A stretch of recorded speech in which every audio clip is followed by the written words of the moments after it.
اکثر لوگ یہ سوال کرتے ہیں کہ ہمیں کتنی دیر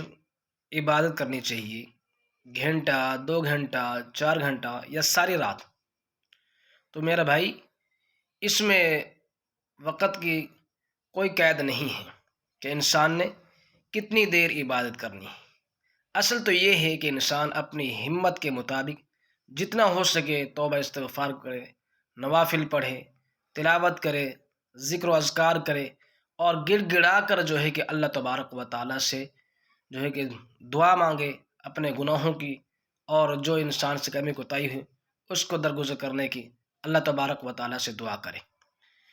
اور اسی طریقے سے ایسا نہ ہو کہ ساری رات انسان جاگتا رہے اور صبح فجر کی نماز جو کہ چھوٹ جائے، تو یہ تو بہت زیادہ نقصان ہوا۔ تو حضرت عثمان رضی اللہ تعالیٰ عنہ فرماتے ہیں کہ جس شخص نے عشاء کی نماز جماعت کے ساتھ ادا کی،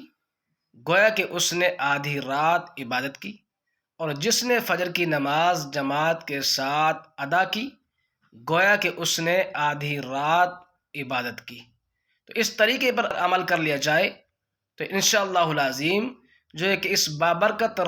رات کی محرومیوں سے ہم سب جو ہے کہ بچ سکتے ہیں، ورنہ ایسا نہ ہو کہ ساری رات ہم نفلی عبادت میں لگے رہیں اور صبح جو ہے کہ فجر کی نماز جو